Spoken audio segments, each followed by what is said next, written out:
Hi everyone, welcome back. Today we are going to create this magical looking parallax scroll effect on Framer.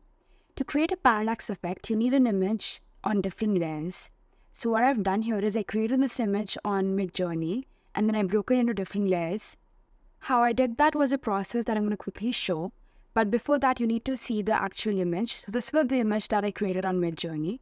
And then I used Pixelmator Pro to sort of select the parts that I needed as my foreground. And I saved it as a PNG.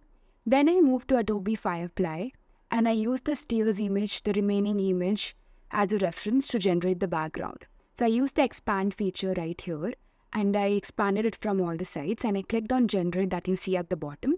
It generated a bunch of background options for me. It was pretty good actually, and it's all free. You don't have to pay to do this, and you can just download the one that you like, and that's what I did.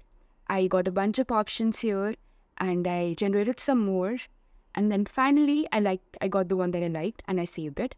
And this is how I got the two images that that is how I broke down the image into two parts. That was a pretty long process. If that's not what you want to do, you can always go to Google and just search for images for parallax. And in here, you will find, options from Freepik, where you can see, for example, this one right here has a collection of, the background images on broken down into different layers. You can download it. It's free again. Now that we have the image and the content ready, all we have to do is prepare the screen. So we'll turn the layout option on for the desktop and we're going to just zoom in slightly in here and I'm going to create a frame inside of this. Now the frame, I'm going to make it width fill and the height is going to be fixed. I'm going to just keep it somewhere around 1200 for now and I'll lock it. The next thing that I'm going to do is I'm going to just select the desktop and change the height to fit content so that it fits the content properly. And I'm going to duplicate this frame that we just created. And this is the section. We don't really need it, but I'm just creating it, so it doesn't look abrupt. And then this is logged up. It also changed the height. So I'm going to change the width back to fill. I'm selecting this desktop again, and I'm getting rid of the gap because we don't need any gap in here. Let's just select the first frame that we have and turn on the layout option and drag and drop our background in here. So I'm unlocking the size from here and I'm going to just expand this manually because I wanted to take it up the entire space. But you know what? Let's just change the position to absolute and pin it to all the sides and change the values here from top, bottom, right and left to 0. And once that is done, it will nicely fit inside the frame. Once that's done, I also want to add a text saying a magical dream because that is what it looks like, I think. So I'm going to select the texture, change the color to something more visible, that is white. And also change the size to something bigger. Let's just to make it 90. And I'm also going to change this boring font to something that really goes with the theme. Maybe this one right here. I'm really bad at detective fonts. I think I take too long. But yeah, this should go. And let's just drag and drop this inside the frame, which has actually put this inside the background frame. We don't want that. So I'm going to take the layer and put it on top of the background frame and change the position to absolute. But this has gone behind the layer. I'm going to set the layer again and bring it below the background layer because that will bring it in front of it, just like this. And I'm going to pin it from different sides. I'm going to keep it 180 pixels or maybe 200 pixels from the top. And let's also pin it to the right and left by putting the value 0. Well, I think it's a personal preference, but then the magical dream in one line that sort of looks long. So I'm just going to press enter and bring dream in the second line. And the next thing I'm going to do is let's just select this and add a frame in here and call it text because this is the text layer. Well, this font looks slightly too thin now, so we'll change it again. So I'm selecting the text and let's change the font to something like this. I think this one looks slightly better. So yeah, I'm going to fix on this now. And yeah, once that is done, let's just reduce the opacity slightly so that it sort of merges well with the image. And it's done. That's step 2. Now we'll add the foreground in here. So this again went inside the background layer.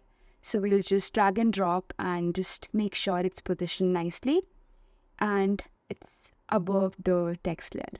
Now it's gone behind because it's not set to absolute, so let's just do that. And again, pin it to the right, left, and bottom. And it's going to be 0 from the bottom and 0 from right and left. So let's just quickly do that. Well, our composition is ready. It looks pretty nice, I think. But it lacks one thing, and those are, I think, it will be great if we have like fireflies sort of floating across the screen. And that is very possible to do. It's very simple as well. All we have to do is go to framer.supply. And here we will find the particles component right here. I'm going to copy this component and paste it on my artboard. It went inside the foreground layer, so I'll ensure it's outside and it's right on top of the foreground layer. And we'll change the type to absolute again. Let's just ensure it takes up the entire screen properly. So I'm going to just manually adjust the size. I can also pin it to all the size and change it to 0. And let's just remove the opacity. Oh, not the actual opacity. We have to bring that up. We have to remove the backdrop opacity to 0. I'm going to change a few settings in here for the particles. Let's just change the color to something which is, in the lines of blue maybe. I tried yellow, but it didn't look very nice, so I'm going to do blue here. And let's just change the size to range from maybe 1 to 4, or maybe 5. And then let's just change a few more things like, let's just change, let's the shape be circle. Let's just change the movement to random, direction random, and out to none. These look okay. I'm going to disable the hover option. And yeah, I think these are done. These look okay. The settings are fine now.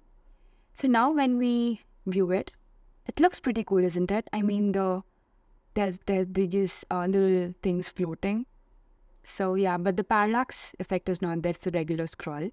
So we will add that. But before that, let's just change the second section and add some color to this because it looks slightly weird.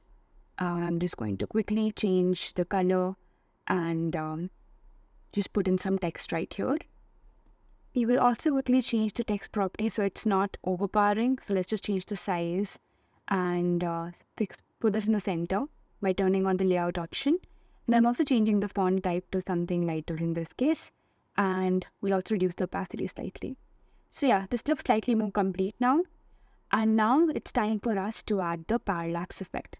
Now how to do that? But before, let's just rename the layers. This is our hero section, which is the image, and we have section 2 here. Now the wait is over. It's time for us to add the parallax effect.